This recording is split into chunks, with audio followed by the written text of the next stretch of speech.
Hello everyone, नमस्कार, स्वागत, अभिनंदन आप सभी का आपके अपने YouTube channel RP number one study channel पर। दोस्तों, क्लास आपकी स्टार्ट हो चुकी है शिक्षण अभिरुचि की। बहुत ही शानदार क्लास होने वाली है, इसलिए वीडियो को लाइक और शेयर कर दीजिए जल्दी से, ताकि सभी आपके भाई बहन हैं जो कि जोड़ सके। मेरे प्यारे दोस्तों, यदि आप पीटीटी बीएसटीसी की तैयारी कर रहे हैं तो 50 क्वेश्चन आपके शिक्षण अभिरुचि के आने वाले हैं और मोस्ट इंपॉर्टेंट ये आपके लिए रहने वाले हैं। दोस्तों, यदि आप चैनल पर नए हैं तो चैनल को सब्सक्राइब कर लीजिएगा, क्योंकि आपको यहाँ पर पीटीटी बीएसटीसी की संपूर्ण तैयारी है जो कि बिल्कुल फ्री में आपको करवाई जा रही है। ठीक है, तो ये आपकी क्लासों का टाइम टेबल है। जिन्हें भी नहीं पता है यहाँ पर आप नोट कर लीजिएगा, स्क्रीनशॉट ले लीजिएगा। सुबह 11 बजे आपकी रीजनिंग की क्लास होती है और से आपकी दोपहर 1 बजे आपकी शिक्षण अभिरुचि की क्लास, हिंदी की आपकी शाम को 6 बजे और जीके की आपकी 8 बजे क्लास होती है। तो ये क्लासें आप रेगुलर रूप से ले रहे हैं तो आपके लिए काफ़ी फ़ायदा यहाँ पर मिलने वाला है। और साथ ही साथ आपको यहाँ पर जो कि नए चैनल पर, हमारे नए चैनल की लिंक आपको डिस्क्रिप्शन में मिल जाएगी, वहाँ से जो कि वहाँ पर आपको करंट अफेयर्स की क्लास है जो कि लगवाई जा रही है। बिल्कुल रेगुलर रूप से वहाँ पर आपको करंट अफेयर्स की क्लास है जो कि मिल जाएगी। चलिए नेक्स्ट क्वेश्चन की ओर, फर्स्ट क्वेश्चन की ओर चलते हैं आज के। सभी को एक बार से शेयर कर दीजिए क्लास को, ताकि सभी विद्यार्थी जुड़ सके और क्लास का आनंद ले सके। क्वेश्चन है आपका, मनोवैज्ञानिक प्रकृति के उत्तम परीक्षण का लक्षण है, बताइएगा। लक्षण है, ठीक है ना। रटने की कला पर आधारित, विश्वसनीयता या फिर कीमत की दृष्टि से सस्ता, या फिर अनुमान लगाने की शक्ति पर आधारित। करेक्ट आंसर यहाँ पर क्या हो जाएगा, आंसर बताइएगा। करेक्ट आंसर बताइएगा मेरे प्यारे दोस्तों। करेक्ट आंसर यहाँ पर आपका क्या हो जाएगा। बहुत ही बढ़िया, बहुत ही शानदार। करेक्ट आंसर यहाँ पर क्या हो जाएगा मेरे प्यारे दोस्तों, करेक्ट आंसर फरमाइएगा। बहुत ही शानदार, ऑप्शन नंबर बी बिल्कुल करेक्ट आंसर हो जाएगा। विश्वसनीयता बिल्कुल करेक्ट आंसर आपका यहाँ पर हो जाएगा। चलिए नेक्स्ट क्वेश्चन की ओर चलते हैं। नेक्स्ट क्वेश्चन आपके सामने, किसी छात्र द्वारा दिए गए प्रश्न के उत्तर के उपचार का कि सबसे अधिक अच्छा तरीका कौन सा है, बताइएगा। कोई भी छात्र आपको है कि प्रश्न पूछता है और प्रश्न देता है, तो उसका उपचार या फिर उसका जो कि आंसर है वो आप किस तरीके से जो कि देना पसंद करेंगे, वो आपको यहाँ पर जो कि पूछा गया है। व्याख्या कर सहित उत्तर है जो कि देना। पाठ ने सीखने का कारण है जो कि झिड़कना, या फिर सही उत्तर प्राप्त करने के लिए प्रश्न को दोबारा गठित करना, या फिर आंशिक उत्तर देते हुए प्रश्न को दोबारा गठित करना। तो यहाँ पर सही आंसर क्या होगा मेरे प्यारे दोस्तों, ऑप्शन आपके सामने, आंसर बताइएगा। देखिए, करेक्ट आंसर की बात करें, ऑप्शन नंबर ए बिल्कुल करेक्ट आंसर हो जाएगा। व्याख्या कर है जो कि सही उत्तर है जो कि देने का है जो कि आपका यहाँ पर कर्तव्य रहेगा और आपका यहाँ पर जो कि देना चाहिए। चलिए नेक्स्ट क्वेश्चन की ओर चलते हैं। नेक्स्ट क्वेश्चन आपके सामने, आंसर दीजिएगा मेरे प्यारे दोस्तों। चलिए, समय सारणी बनाते समय निम्नलिखित में से किसका ध्यान है जो कि सबसे अधिक रखना चाहिए। न्याय का सिद्धांत, थकान की घटना का सिद्धांत, या फिर विविधता का सिद्धांत, या फिर लचीलेपन का सिद्धांत। करेक्ट आंसर क्या होगा। करेक्ट आंसर की बात करें, ऑप्शन नंबर बी बिल्कुल करेक्ट आंसर हो जाएगा। थकान की घटना का सिद्धांत यहाँ पर ध्यान में रखना चाहिए। चलिए नेक्स्ट क्वेश्चन की ओर चलते हैं। नेक्स्ट क्वेश्चन आपके सामने, आंसर बताइएगा। आपकी कक्षा के कुछ छात्र परीक्षा में अनुचित साधन का जो कि प्रयोग करना चाहते हैं, तो आपको क्या करना चाहिए, बताइएगा। आपको प्रधानाचार्य से उनकी रिपोर्ट है जो कि करनी चाहिए, या फिर उनको चुप रखना चाहिए, या फिर उनको चुप रहना चाहिए, या फिर आपको उनकी सहायता करनी चाहिए, या फिर आपको यह प्रयास करना चाहिए कि वह परीक्षा में अनुमानित संसाधनों का प्रयोग न करें। तो यहाँ पर करेक्ट आंसर क्या होगा मेरे प्यारे दोस्तों, करेक्ट आंसर यहाँ पर बताइएगा। बहुत ही शानदार, ऑप्शन नंबर डी जिन्होंने दिया है बिल्कुल करेक्ट आंसर है। आपको क्या करना है, यह प्रयास करना है कि वे परीक्षा में अनुचित संसाधनों या फिर साधनों का प्रयोग न कर सके। आपको बस याद, जैसे कि अनुसूचित यहाँ पर बात करें, अनुचित जो भी संसाधन है वो यहाँ पर बात करें, जैसे कि कैलकुलेटर में वो मोबाइल या फिर जो भी आप समझ सकते हैं जिसकी सहायता से जो कि यहाँ पर जो कि चले। आगे चलते हैं अगले क्वेश्चन की, और अगला क्वेश्चन आपके सामने है। आपकी कक्षा एक छात्र कुछ छात्राओं के साथ जो कि दुर्व्यवहार करता है, ठीक है ना। एक आपकी कक्षा का एक छात्र है जो कि कक्षा के जो कि छात्राओं के साथ दुर्व्यवहार करता है, तो बताइए आप क्या करेंगे। ऑप्शन आपके सामने, आंसर दीजिएगा मेरे प्यारे दोस्तों। आप उससे सहानुभूतिपूर्ण बात करेंगे तथा भविष्य में ऐसी चेष्टा न करने की कहेंगे, और या फिर आप उसके माता पिता के पास लिख कर भेजेंगे, या फिर आप प्रधानाचार्य से उसकी शिकायत करेंगे, या फिर आप कुछ नहीं कहेंगे। करेक्ट आंसर क्या होगा बताइएगा। बहुत ही बढ़िया। देखिए एक बार से शेयर कर दीजिए मेरे प्यारे दोस्तों। आज रीजनिंग की क्लास में भी काफ़ी कम बच्चे आए थे, तो बिल्कुल रेगुलर रूप से क्लास लेंगे तभी आपके जो कि अच्छे नंबर आ पाएंगे मेरे प्यारे दोस्तों। और एग्ज़ाम अब आपका है जो कि जल्द ही होने की यहाँ पर जो कि आशंका है जो कि बन रही है, ठीक है ना। चलिए, ऑप्शन नंबर ए जिन्होंने बताया है बिल्कुल करेक्ट आंसर है। आप उनसे या फिर उससे सहानुभूतिपूर्ण है जो कि बात करेंगे, और उन्हें उससे भविष्य में ऐसी जो कि चेष्टा न करके कि यहाँ पर जो कि कहेंगे, ठीक है ना, बिल्कुल, कि फिर से ये गलती दोबारा नहीं होनी चाहिए। एक बालक कक्षा में देर से आता है तो आप उसके साथ कैसा व्यवहार या फिर क्या व्यवहार करेंगे। करेक्ट आंसर बताइएगा। आप उसकी कठिनाइयों को जानने का प्रयास करेंगे, उसे कक्षा से बाहर खड़ा कर देंगे, या फिर उसे आप कक्षा में प्रवेश करने देंगे, या फिर उसे आप कक्षा में बेंच पर खड़ा कर देंगे। करेक्ट आंसर बताइएगा।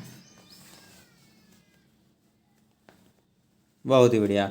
ऑप्शन नंबर जिन्होंने भी बताया है मेरे प्यारे दोस्तों, कौन सा, बिल्कुल ऑप्शन नंबर जिन्होंने भी बताया यहाँ पर ए ऑप्शन बिल्कुल करेक्ट आंसर हो जाएगा।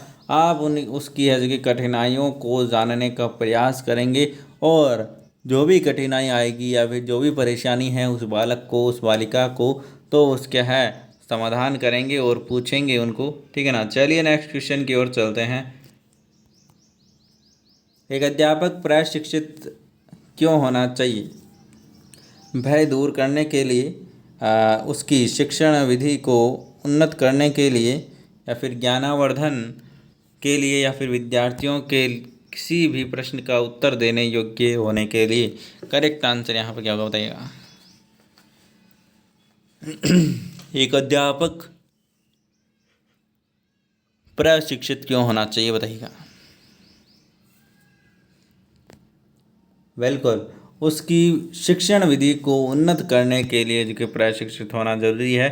चलिए नेक्स्ट क्वेश्चन की ओर चलते हैं। नेक्स्ट क्वेश्चन आपके सामने, आंसर बताइएगा।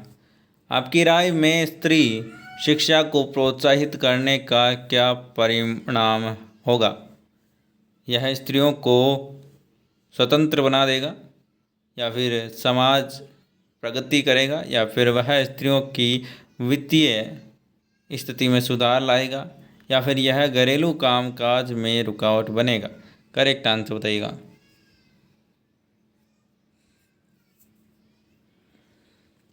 करेक्ट आंसर की बात करें, ऑप्शन नंबर आपका बी बिल्कुल करेक्ट आंसर है। समाज प्रगति करेगा यदि स्त्रियां हैं जो कि यहाँ पर जो कि शिक्षा को प्रोत्साहित करेगी। चलिए नेक्स्ट क्वेश्चन की ओर चलते हैं। नेक्स्ट क्वेश्चन की ओर चलते हैं मेरे प्यारे दोस्तों। अध्यापक का कौन सा सामाजिक गुण उसके सम्मान में वृद्धि करता है। कविता पाठ, सामुदायिक सेवा, विद्यार्थियों के शिविर का आयोजन, या फिर साहित्यिक रुचि। करेक्ट आंसर बताइएगा।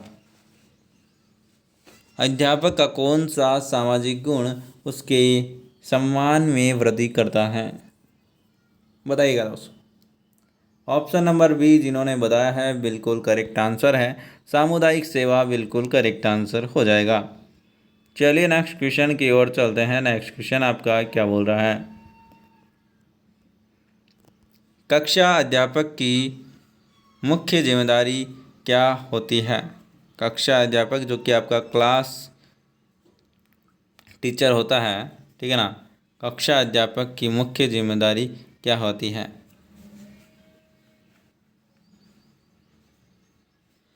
कक्षा के विद्यार्थियों के स्वास्थ्य के बारे में सचेत रखना या फिर विद्यार्थियों में अनुशासन बनाए रखना, विद्यार्थियों से फीस वसूल करना या फिर क्लास के सभी विद्यार्थियों के रिकॉर्ड रखना। करेक्ट आंसर बताइएगा। करेक्ट आंसर की बात करें तो करेक्ट आंसर क्या होगा यहाँ पर बताइएगा। बिल्कुल, जो कक्षा अध्यापक है उसकी मुख्य जिम्मेदारी होती है मेरे प्यारे दोस्तों, विद्यार्थियों में अनुशासन बनाए रखना। कौन सा दोस्तों? विद्यार्थियों में अनुशासन बनाए रखना मुख्य जिम्मेदारी होनी चाहिए। चलिए नेक्स्ट क्वेश्चन की ओर चलते हैं। नेक्स्ट क्वेश्चन आपके सामने, आंसर बताइएगा। अध्यापक को कब संतुष्ट महसूस करना चाहिए? कब संतुष्ट महसूस करना चाहिए बताइएगा।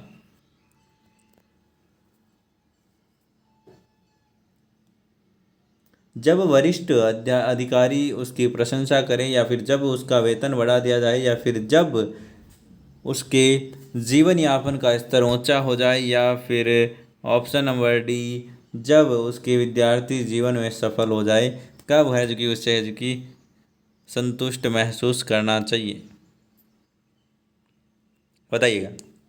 बिल्कुल, जिन्होंने भी ऑप्शन नंबर डी दिया है बिल्कुल करेक्ट आंसर है। जब उनके विद्यार्थी या फिर उसके विद्यार्थी जीवन में सफल हो जाएं, ठीक है ना, तभी है क्या जो कि संतुष्ट है जो कि होना चाहिए या फिर संतुष्ट महसूस करना चाहिए। जब भी आपका सिलेक्शन है जो कि हो जाएगा बीएसटीसी या फिर पीटीटी में, तभी है जो कि हमें संतुष्ट यहाँ पर जो कि प्राप्त होगी और संतुष्ट महसूस यहाँ पर होगा दोस्तों, ठीक है ना। तो इसीलिए आप बिल्कुल लग जाइए तैयारी में, और हमारी जो मेहनत है उसको पानी में ना बाइएगा, और अपनी मेहनत को जो कि यहाँ पर जो कि बिल्कुल लगा देना जी जान, और सिलेक्शन अब की बार लेना है दोस्तों, ठीक है ना। बिल्कुल आगे देखिए, यदि छात्रों को परीक्षा समाप्त होने के तत्काल बाद उन्हें अंकों की जानकारी प्रदान की जाए तो उससे लाभ होगा। छात्रों की प्रेरणाओं के पुनर्बल प्रदान करने में, या फिर दुर्बल छात्रों को डांटने फटकारने में, या फिर उत्तम छात्रों को प्रोत्साहन प्रदान करने में, या फिर छात्रों की व्याकुलता शांत करने में। करेक्ट आंसर क्या होगा बताइएगा। करेक्ट आंसर की बात करूं मेरे प्यारे दोस्तों, ऑप्शन नंबर सी बिल्कुल करेक्ट आंसर हो जाएगा।